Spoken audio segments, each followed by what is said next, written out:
The next Oprah, when your spouse won't give you a divorce.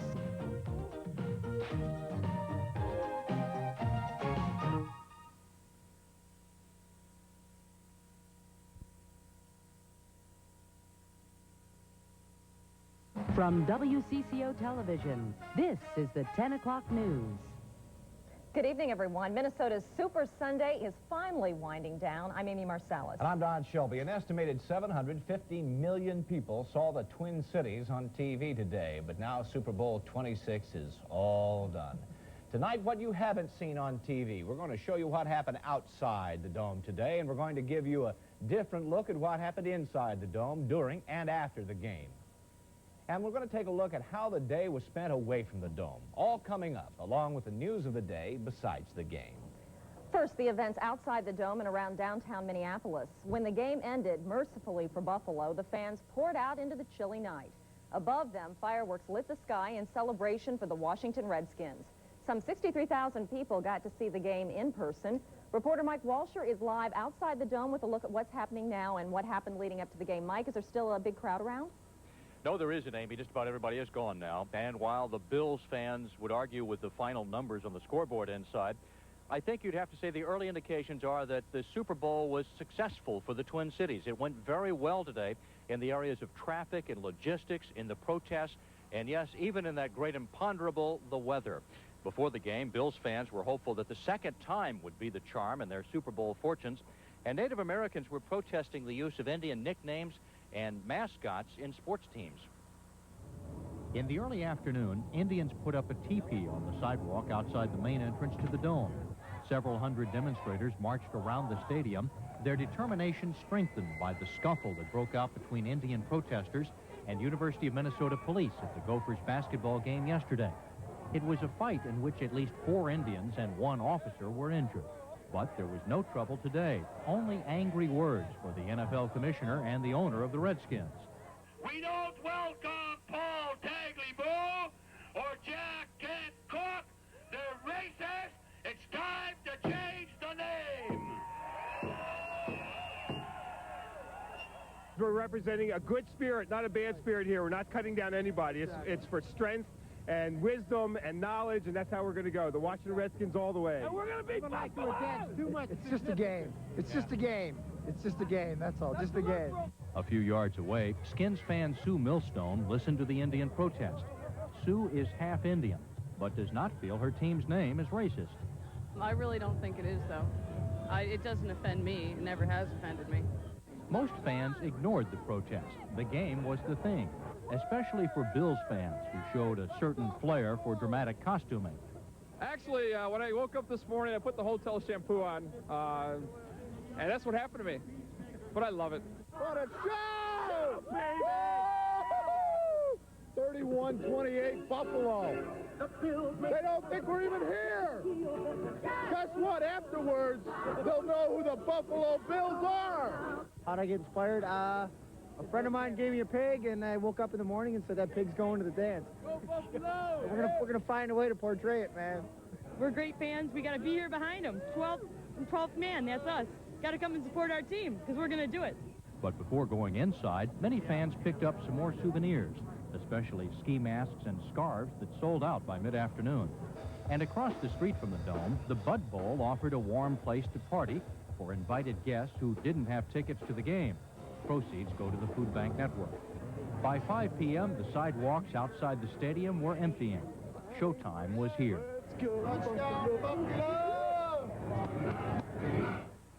There were touchdowns for Buffalo, but for Bills fans, not enough. Post-game partying now underway in downtown Minneapolis. Bills fans trying to cope with their second Super Bowl loss in 2 years. Redskins fans celebrating their 3rd Super Bowl win in the past 10 years. And I think it's fair to say the Twin Cities celebrating a Super Bowl success as well. Back to you, Amy and Don. Okay, thanks a lot, Mike. By the way, a note about attendance. To date, more than 2,090,000 people have attended a Super Bowl in person. Now, beyond the Dome, there were worries about how all the visitors would make such a traffic mess out there. Reporter Alan Cox rode with the crowds to the game, and he is checking on traffic right now, including a massive shuttle bus operation near the Dome in the downtown area. Well, how'd it work, Alan? Don, this was supposed to be the toughest moment, getting all those people out of the dome, back to their hotels, their destinations, and it's going extremely smoothly. Can you see the buses leaving behind me here? Most of them are leaving empty. They've got too many buses at the moment. The people were cleared out of here well within an hour after the game ending. The area around the dome that was supposed to be cordoned off till midnight, they took down the barricade several minutes ago because there's just no longer much of a problem, just a few stragglers coming through. Earlier today, it was fast motion action to get the fans inside the dome.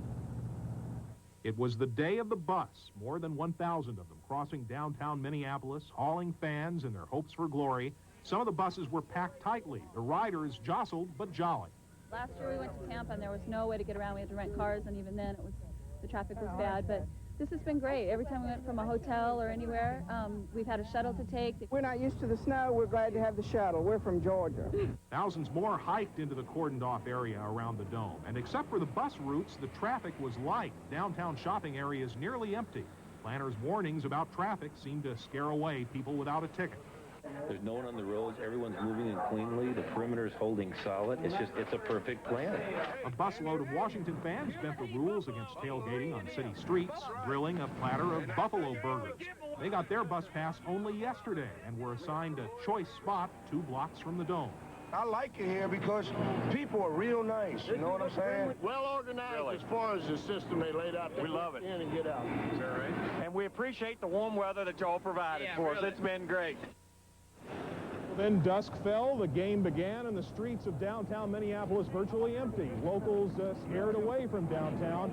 And then the game went out, and the crowd came out looking at the fireworks. Really, compared with the World Series crowd, these folks were fairly somber. The Buffalo fans disappointed, of course, and the Washington Redskins fans apparently had been expecting the outcome and were glad to get going.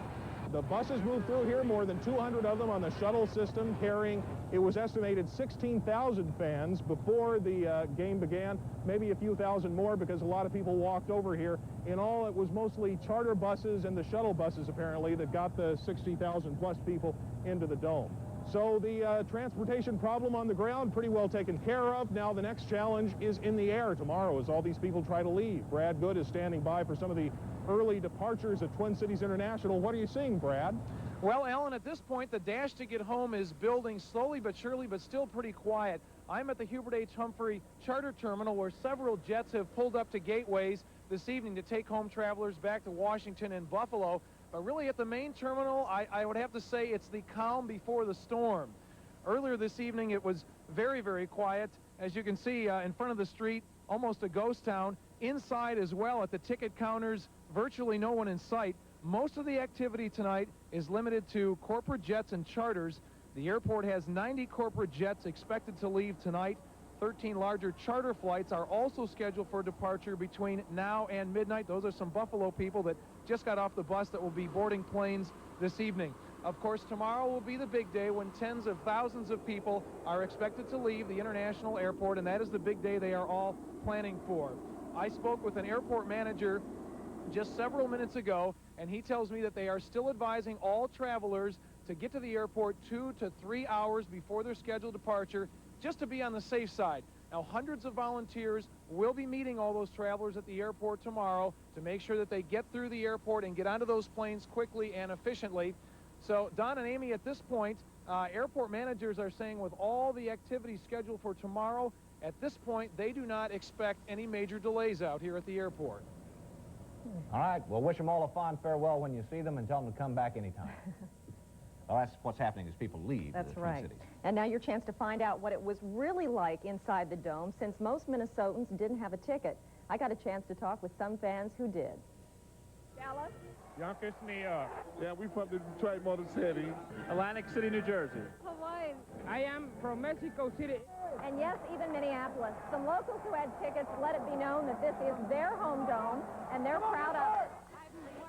Like this Edina woman, she said this was a unique dome experience. I was here for the World Series, and as exciting as it was for the World Series, there's so much more energy in here today.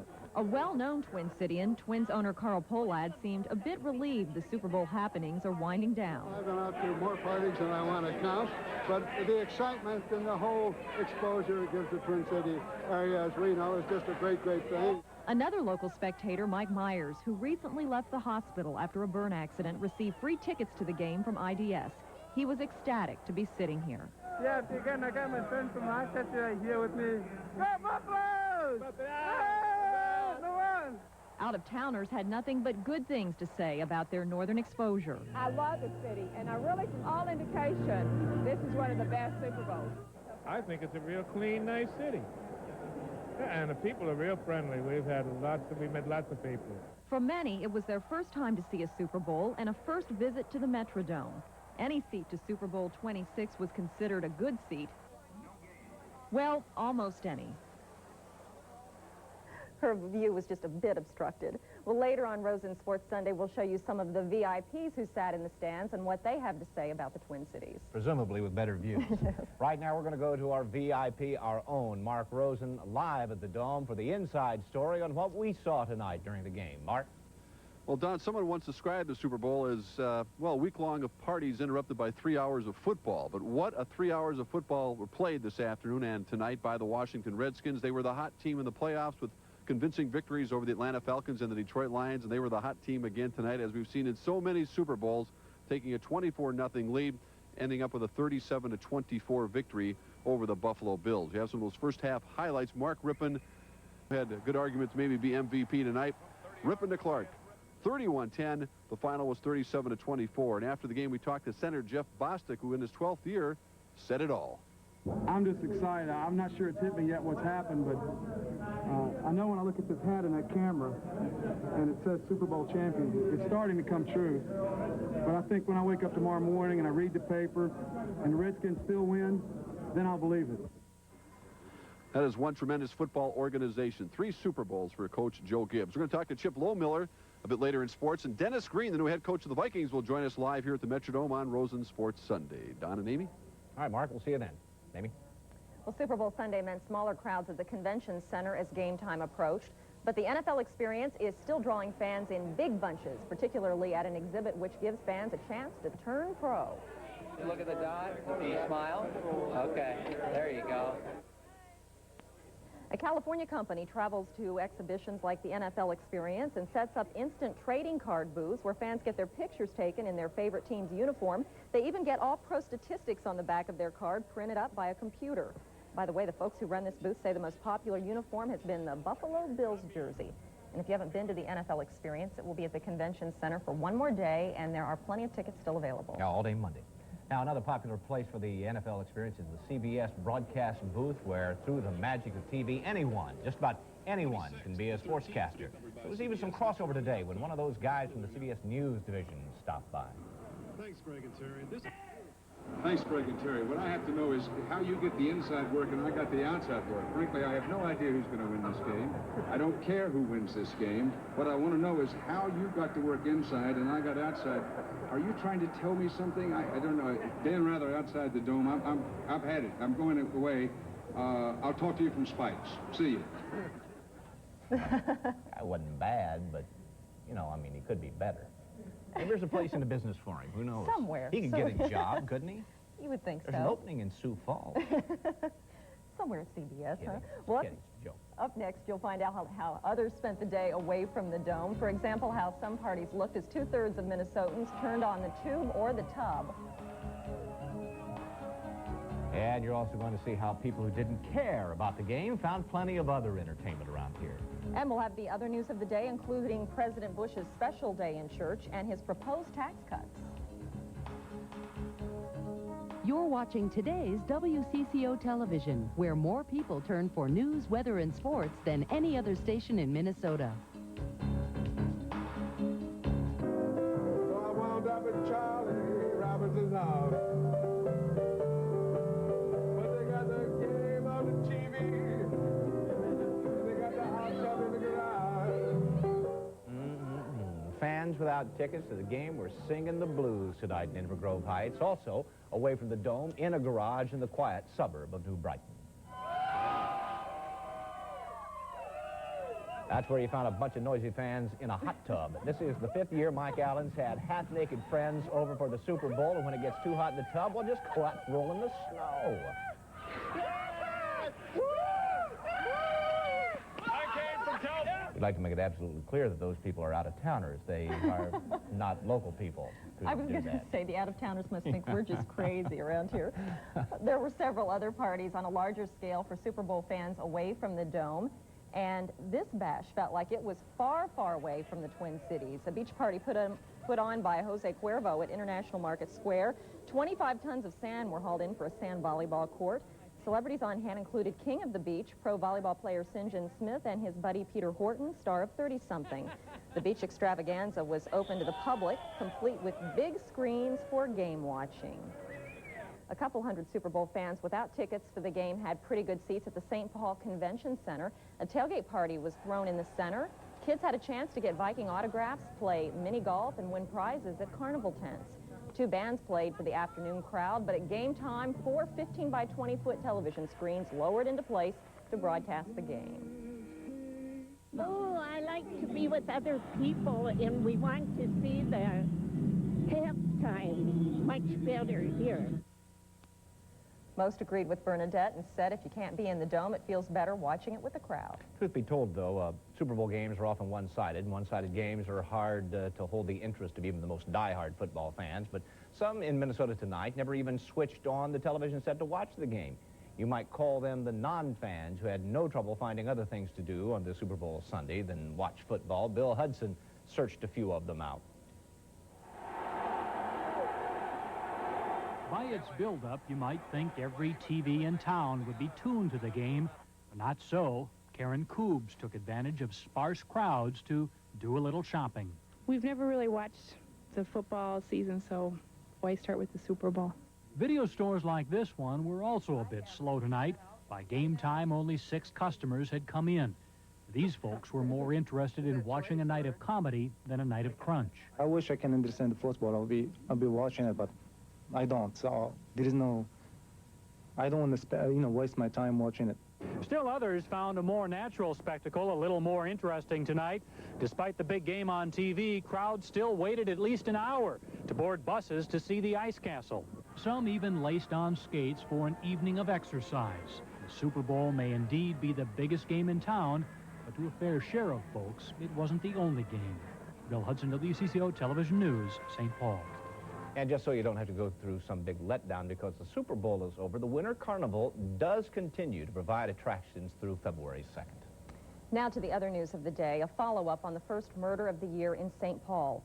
The body of Lyle Philblad was identified today by authorities. He was found at his home at 643 Aurora Street yesterday. The autopsy still isn't complete, so authorities aren't saying how he was killed.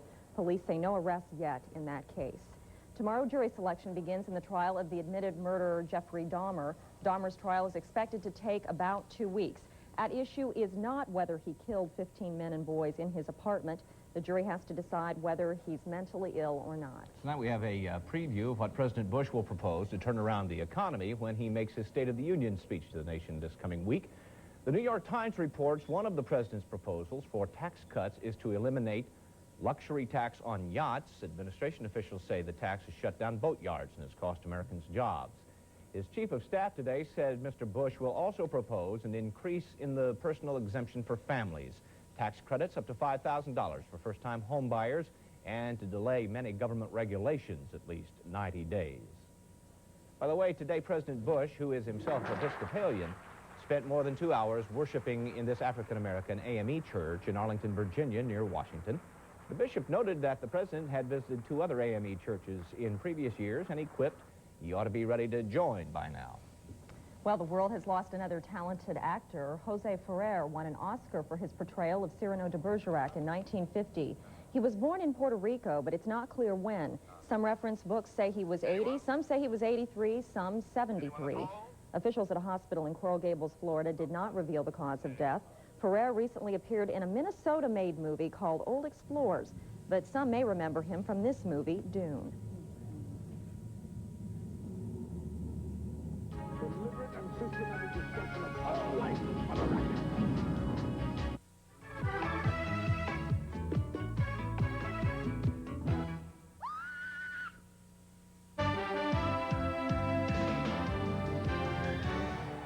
And that was a snippet from a Prince video, which opened the CBS Super Bowl pregame show. The video was shot last week at Prince's Paisley Park studio, especially for the show. The song was Willing and Able from Prince's latest album. But Prince was not the only Minnesota representation in the pregame show. The nation's viewers also got to see reporter Curry Kirkpatrick enjoy the state's outdoors, as well as the ice slide and the ice palace. And announcer John Madden and Leslie Visser went fishing with Larry Bollig, where Leslie hauled in a frightful catch. Watch this. Look at there! Look at there! You don't have to run away from it. For the most part, the pregame show did a pretty good job of portraying Minnesota as a one-of-a-kind winter wonderland, which we know it is. And now that most of the Super Bowl visitors will be leaving, you might have a better chance yourself to go out and see the Ice Palace Light Show. This runs through February 2nd, so you still have lots of time to do that. And don't miss it. Really don't miss it. I think out-of-towners genuinely really enjoyed themselves here. I think a lot of them were just swept away by it. I think they were. I think they were too. And when you said don't miss it, it won't be back. So that is not like that. Good advice. It won't be back certainly in the manner that it is. We don't expect to have a lot of weather like we had yesterday over the next couple of days either. That won't be back.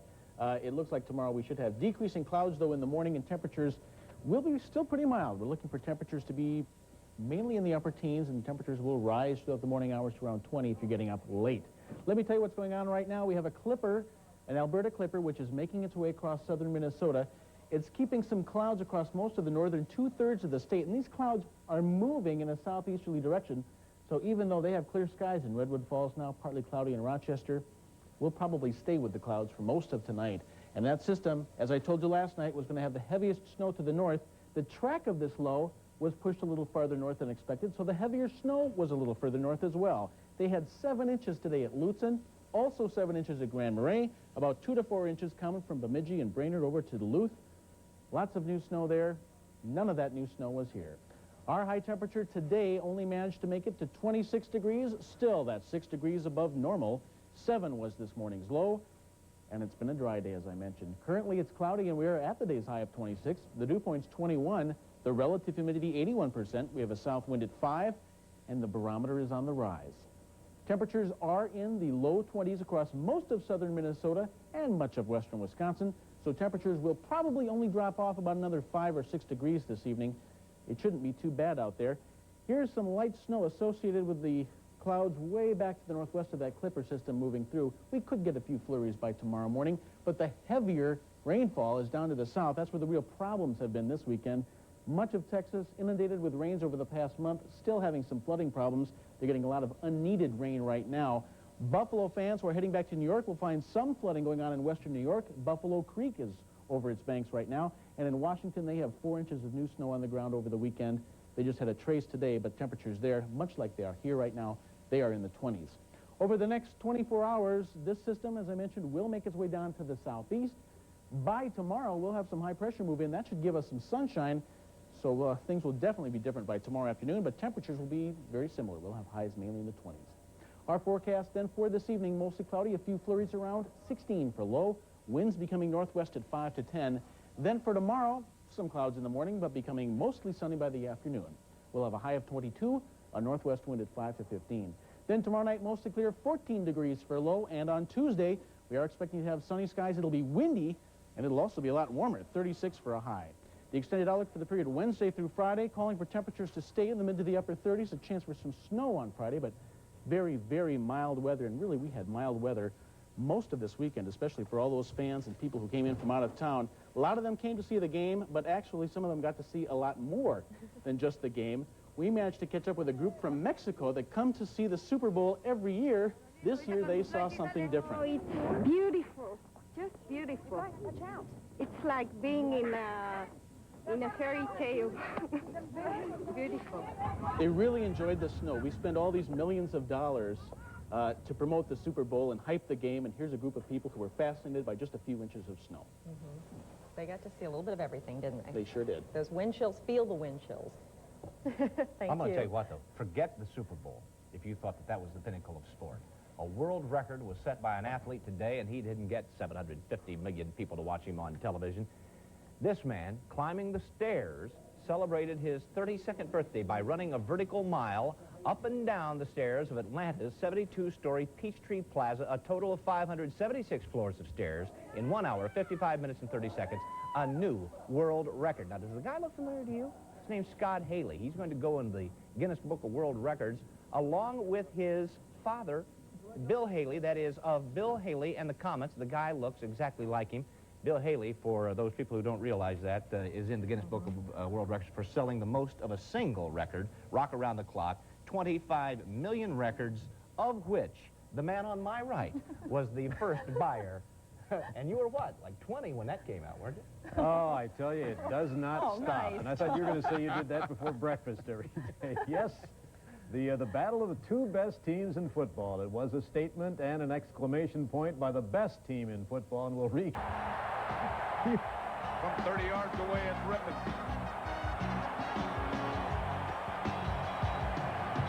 Well, for the 38th time, it was Washington, 37-24 over Buffalo, so the domination continues. 8 straight wins for the NFC. Redskins quarterback Mark Ripon, second quarter, setting up the first points of the game. And it was former Gopher Chip Lohmiller with a field down. Start of another big second quarter for Washington. They scored 35 against Denver a few years back. Also in the second quarter, 10-0 Skins. Ripon's counterpart, Jim Kelly, a nightmare of a first half. Darrell Green, a pickoff, set up Buffalo's back to Gary Clark, and it is over. A dousing for Mr. Gibbs, and it is final, 37-24, Washington over Buffalo. Well, if you remember this time, last year, as we were reporting in our way the Super Bowl, we had another subject matter on our minds, foremost and important, of course, the war in the Persian Gulf. Didn't happen this time around, of course.